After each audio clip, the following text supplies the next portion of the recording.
Well, it's a good day. It's Monday. It's 7:30. My name's Phil. If you're watching this live, get your views in, get your comments in, and come on camera and tell us your thoughts. It's so pleasant to be stood here tonight after last week and the week before. So, yeah, we won. It came as a bit of a shock to many of us, or did it? Were you expecting that? I don't think many of us were expecting it, but it was great to see us. One of those lovely days at Derby where the goals were raining in and the Derby fans were left stunned. Second half, it was a battle, but we did that. That's what we wanted. We kind of did exactly what Sheffield United did to us the week before. I tell you, this league is a strange league, and it's not over till it's over. We've got Bristol City as well to look forward to on Wednesday. They're higher than us. They're seventh in the table, but just 2 points ahead. Big game, lots of things to talk about there. So tonight's your show. We want your views, your comments. I'm going to put the link right now in as we roll the credits if you want to come on camera. The Leicester City machine is on the march again. Leicester Fan TV presents a variety of content like fan discussions, match analysis, and engaging with Leicester fans worldwide. We want your views live, thanks to our sponsors, Everard's, Pucker Pies, Hologram, Take Me, Newbie & Co, and the Fox's Arms. Want to watch more content like this? Hit the like button. Give us your views. Hit subscribe to Leicester Fan TV and make sure to follow Leicester Fan TV on all socials.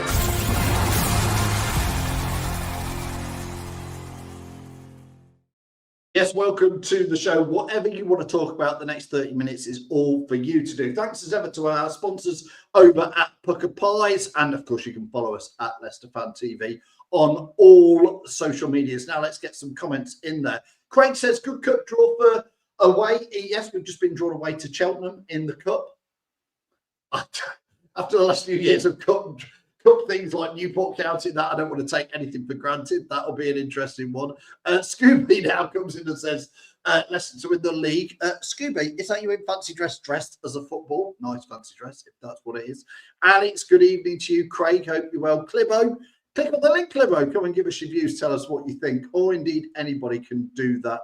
I have shared that, whether you're on YouTube, Facebook, or X, wherever you are, you can click on the link and come in. Tony says, no phase, no winks, no defeat. I've been telling you for about a year since Harry Winks limped off in that game before half time and then was seen just 5 or 6 hours later dancing around a Copenhagen nightclub where somebody was holding a sign up saying, Enzo, we love you, and effectively Steve Cooper was sacked the next day. Then he fell out with Rude. I just get the feeling he's a bad egg in there, honestly. Robert says, good evening. Great result on Saturday. It certainly was. Sean, good evening to you. Mary, hope you're well. Good evening to you. Nick, hope everything's going all right, Nick. Big thumbs up. You know what I'm on about. Hope you're getting well. I know you've been poorly, but we've been missing Nick, but I hope he's doing well. Clivo says, credit to Skip. He's had enough stick.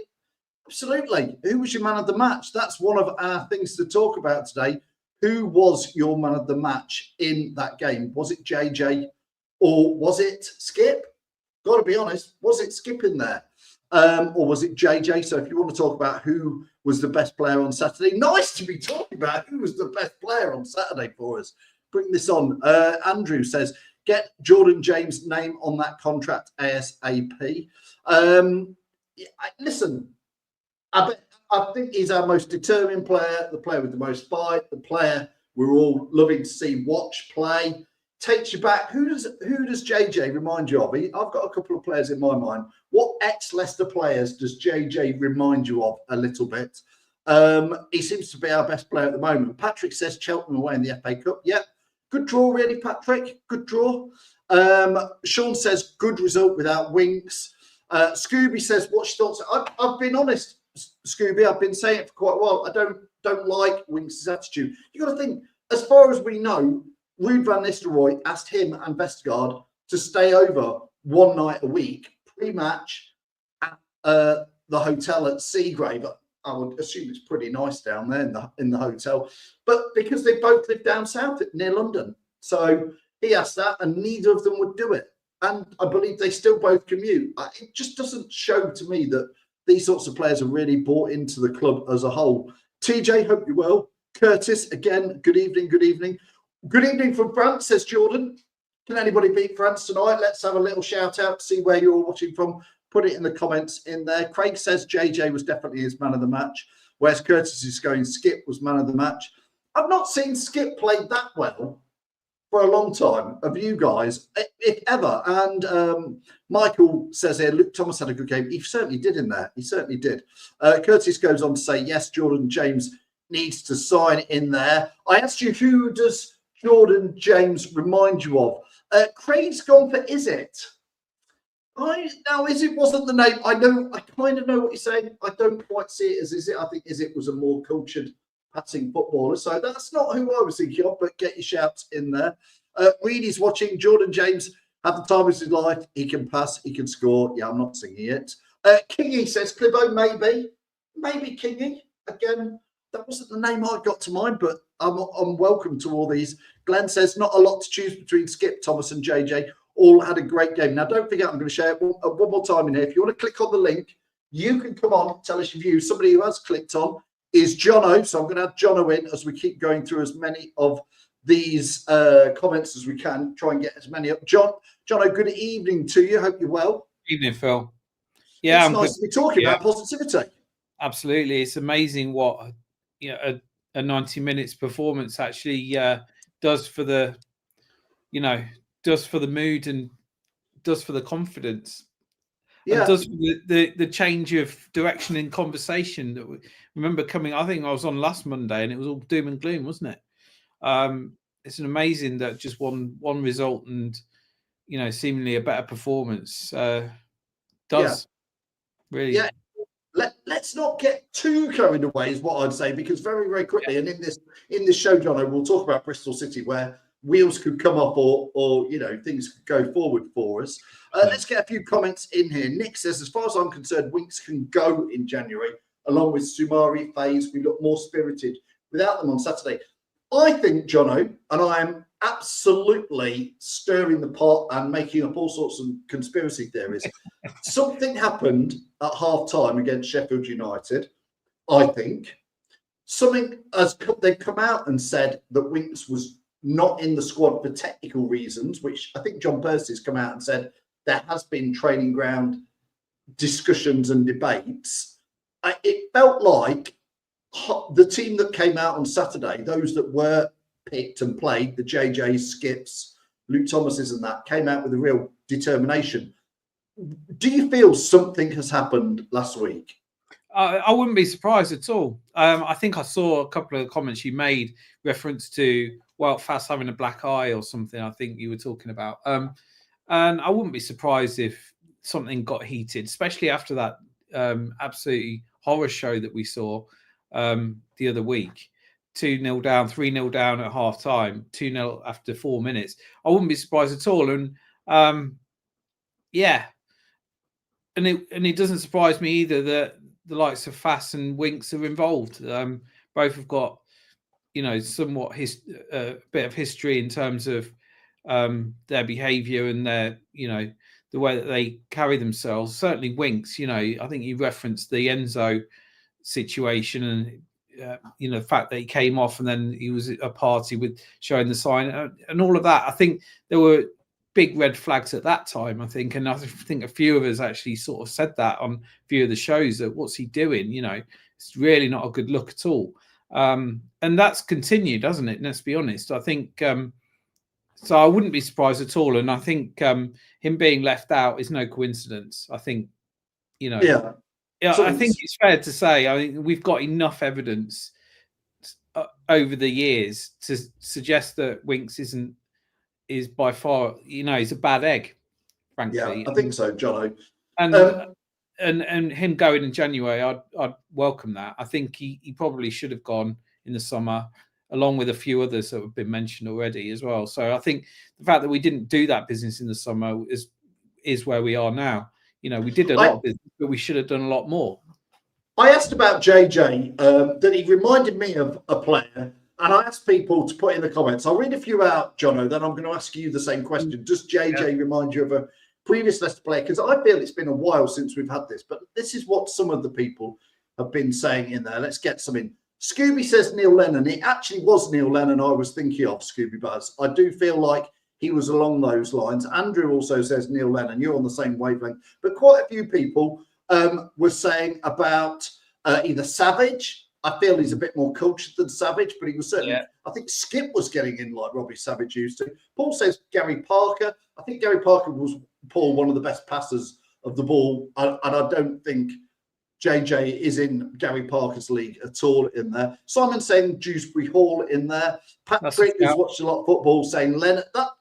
Patrick's been around like me and watched it. I just got this feeling like he's sort of showed some real determination, Jono. Did he remind you of a Dewsbury Hall or a Neil Lennon, if you remember that sort of player? I do remember, yeah. I mean, I was even going to say, if you remember, one season we had of Mark Draper. Do you remember him? Back in the day? Mark Draper was a great player, getting a real good passer of the ball. Played for Southampton and Vinty and played for us very good. He went on to Villa, but he had an eye for goal as well, if I remember. And I think I wouldn't say Savage because he couldn't hit a barn door. And I think no, it got stuck in. Yeah, absolutely. And I think wearing his heart on his sleeve and saying it how it is and getting, on the right side of the fans and being a fan's favourite for all of those reasons, you would probably say Is It and Lennon, those sort of characters for sure in terms of the way he portrays himself. But the way he plays, I think he's more of a Dewsbury Hall, isn't he? He's got an engine. He goes up and down. He's got an eye for goal. So Dewsbury Hall, I think there's a Mark Draper-ness about him as well. The fact that he gets stuck in and he's got an engine ultimately, and he gets stuck in, and we all like to see that. Nick says JJ's not like Savage. Savage he was great at it as well, though. Nick, he would just run around at 100 miles an hour for 90 minutes. You can't beat a bit of Savage, if you ask me. Scooby says Keith Weller. Come on, Scooby, you're just trying to wind me up with that in there. Sub was better than he was given credit for, says Michael, which I understand that in there. Luke warns us never fall in love with the lone player, though. Well, we said that about Fatteru, though, didn't we?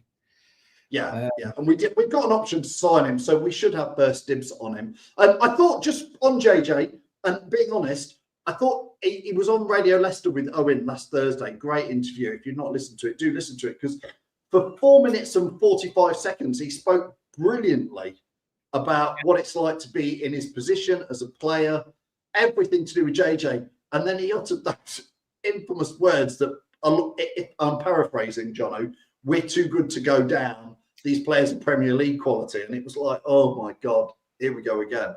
Yeah, I had the same. Albeit I believe him. I do believe him in this instance. When Madison made those comments about three games from the end of the season, he was like, don't worry about it. We've got this under control. And it was clearly they hadn't. Now, after last week's performance, you could probably say the same thing, but we're not even halfway through the season yet. And there's still hope, I think. And I think JJ, I like what he's been saying. He's by far the biggest leader we've got in the team. And for a lone player, that's unbelievable to say that. Jordan says here, would you make him a future captain? I'd go as far, Jono, to say, why not make him captain now? He's 100%. Leading out on the pitch now. Why not make him captain? Yeah, he's leading by example, and he's leading for what he's saying in the press and what he said in the media.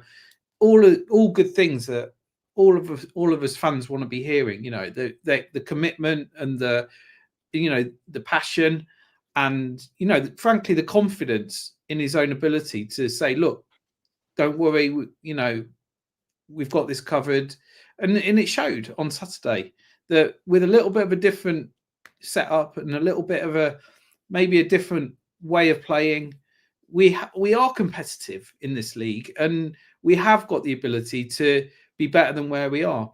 John, it was a game of two halves, and we'll come on to the second half in a minute. It was a game of two halves. You can't deny it, that the second half was backs against the wall, and we did what we had to. But that first half, I genuinely think not only did the team come out with a lot more passion and aggression, I think we played a different way, John, didn't we? Yeah. There was far less passing and far more, let's get it forward, wasn't there? It feels like such a simple game because we've been screaming. We've been screaming this since the start of the season. Why can't we come out and start the game quickly? Why can't we pass the ball and get it forward more quickly? When we do that, we look a half-decent outfit. And it really frustrates me that it's taken this long to get to this point, frankly. all of us fans can see it, and it's like, why can we see it and Marty can't? Maybe this is the turning point. Maybe this is the realization that he's had, is that it's time to try something a bit different. We were saying it last week that Marty needs to learn quickly and change something very quickly to save his job. And maybe that's what it's come down to, that he knows that if he lost against Derby in the same pathetic manner that we've been looking at recently, he would have been a goner. So, needs must, and we need to try something else. And maybe that was the reason. I'm just hoping that, once we've maybe got a few wins on the board and a bit further up the table, that he doesn't revert back to where we've been seeing this tippy-tappy nonsense coming from. So fingers crossed it's the start of a fresh sheet and a new start. And we'll start going up the table.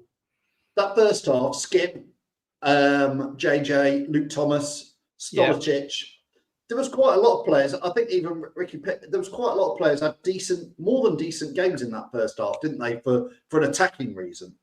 Yeah, not even attacking, but I think I was listening to the Pipes as well on the radio on the Monday. When was it? I can't remember. And Saturday was it? He was mentioning Ben Nelson as a shout for man of the match, and he played well.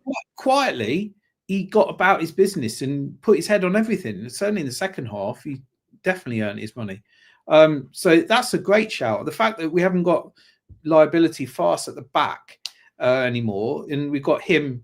I'd still want Vestergaard gone as well, to be honest, but we haven't got any other option. But maybe a Coley at some point. But Ben Nelson coming in, it's like he's one of our own. We've helped him develop. He's only 21. Let's get him in, and he's showing now that he's got the potential to repay some of that. Over hopefully the next part of the season, and we'll see Fast gone in January. I just want him gone. I think Jordan says here, if we play attacking football from the off, most teams won't cope with us. We need to bully teams, not be bullied like we have most of the season. A lot of people, Jono, and I'll find one of the comments here as well, want to talk about the second half. Tony says here, we got away with the second half, 15 shots to 0 is scary. For me, just like Sheffield United did, but you're 3-0 up, the game isn't over, but it's sort of shut up shop, and keep it. I mean, Sheffield United nearly let it slip against us, but really, it was just a case of hold tight, wasn't it? And it was good to see. We did hold tight. I think I was definitely nervous when they scored, that if they get another one, we're going to be in trouble. And we might, slip up because our confidence is wafer thin, isn't it? Let's be honest. So, fortunately, that didn't happen. We ground it out, and in fairness, defensively, they were getting their heads on everything. They were blocking stuff, and all credit to them for that. I think the tactics. It seemed that they were trying to play on the break, weren't they? In the second half, and sit back and hit on the break. And I mean, the second half, I thought that Ayew looked knackered, frankly. It's, quite early on, and he probably could have made the change a bit earlier. I saw Jake Evans on the bench, and I was kind of hoping that he might bring him on as a slightly different option. He brought Daka on quite late on, didn't he? So maybe there's something to be said for, maybe he could have changed the tactics up a bit earlier, maybe, and Daka's pace might have caused them something else to think about. But ultimately, we got away with the 3-1, and I think we were good for it. Yeah, we've got a few comments here. Jordan says the best form of defending is attacking. We need to carry the tempo up front.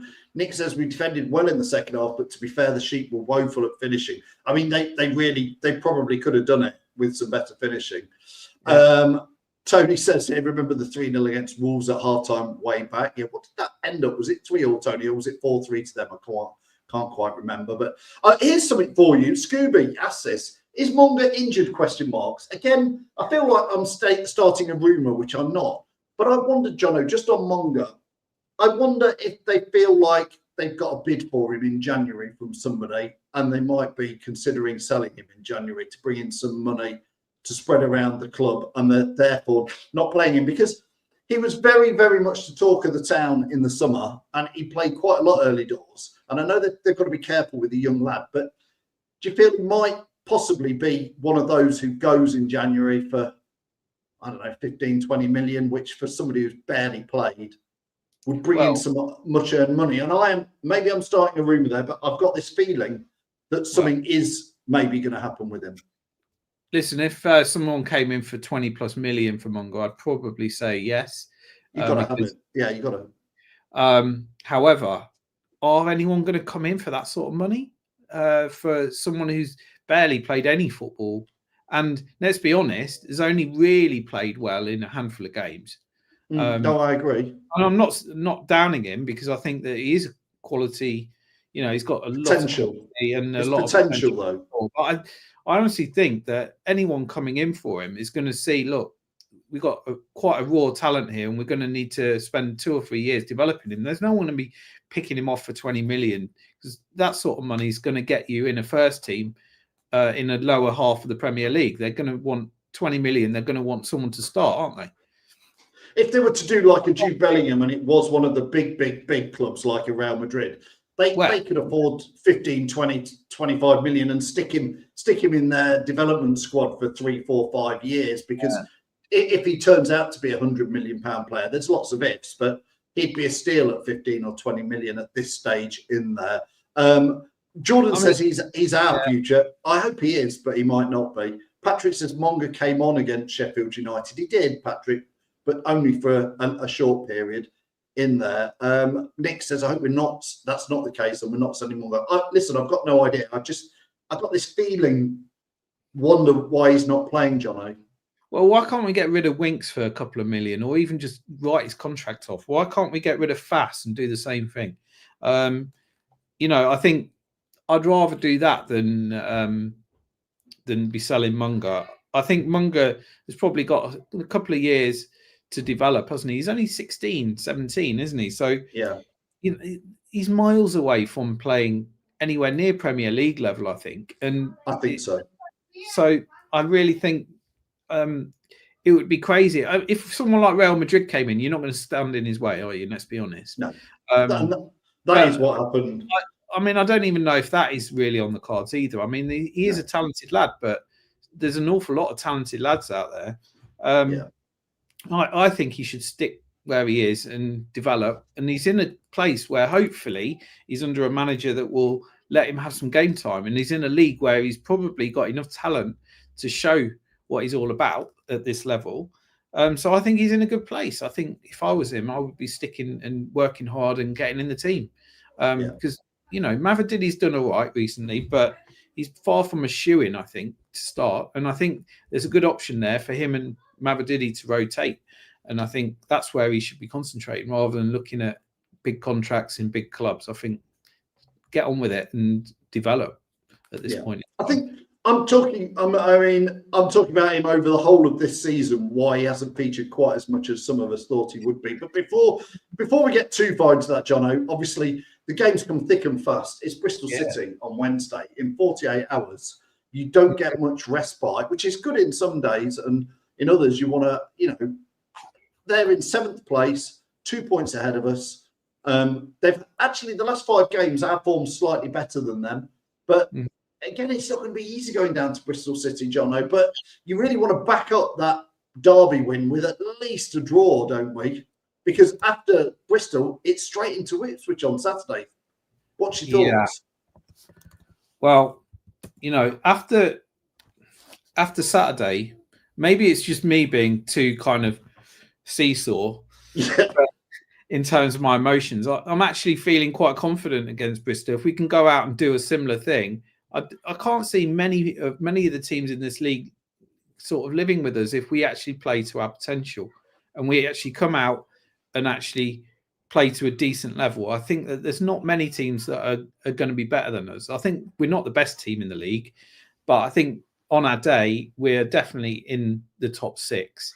And so I think Bristol City, I don't know if they're punching above their weight. It's fair. I don't know if it's fair to say that. I don't know much about them.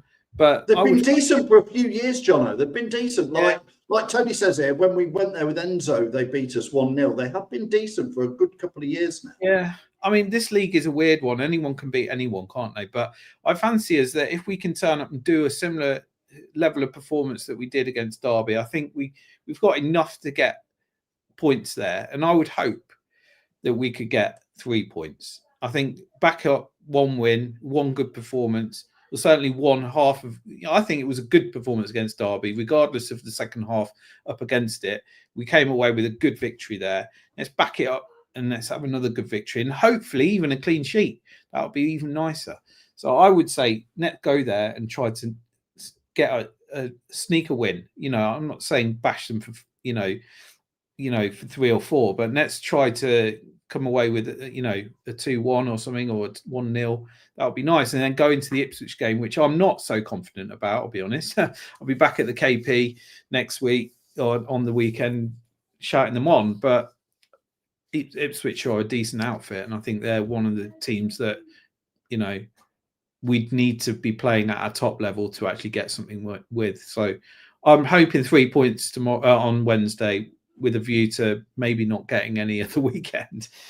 I mean, Jono, if you take Derby, Bristol and Ipswich, 3 games there, obviously 9 points. If you were to pick up 7 out of those 9, I think we would have all been happy with 7 out of those 9, which would mean a draw and a win against Bristol City or Ipswich in whatever format. Would you agree? Well, certainly after last Saturday, for sure. 7 out of 9 out of the next 3. I think, I think I would have said you're absolutely in cloud cuckoo land after what I saw last Saturday, but the Saturday before. But yeah, 7 out of 9 would be decent. Whether it comes at a draw against Bristol and then a win against Ipswich or the other way around, I don't really know. But I think it's important, in this league to gain some momentum. And I think if we can go to Bristol and put in a decent show and get 3 points, it starts building a little bit of momentum. I feel like, Derby could be the result that maybe turns the corner for us. And we were hoping that was the case a couple of games ago when we got a couple of wins. Fortunately, I think against what was it? Norwich. Yeah, exactly. And we were hoping maybe that was the turning point, which it wasn't, obviously. But maybe this one, because we've seen the level of performance now. We've seen a couple of the problem players that we think we all identified as problem players being left out, and we're hoping that that might have galvanised something within the group, and we might start seeing something a bit different. So I'm hoping that we can get 3 points against Bristol. I think we're capable of doing that. So that's what I'm hoping for. Brilliant. Jono, thanks so much for joining us tonight. It's been great to get your views on a lot happier note than last time we spoke last Monday, which was following that disappointing game against Sheffield United. So we'll see you on Saturday down at the KP. Yeah, nice one. Have a good one, Phil. See you later. Cheers, Jono. Thanks a lot to Jono, who's joined us. It's going to be an interesting one. Obviously, Bristol City, not easy. Ipswich, not easy. But you start to wonder if that game against Derby, we saw part of the blueprint about, again, we've said it for a while, football's not rocket science.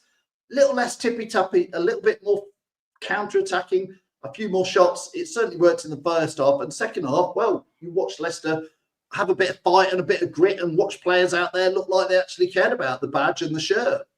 So that was lots and lots of positives in there. Last couple of comments before we go. Go and don't play tippy-tappy stuff.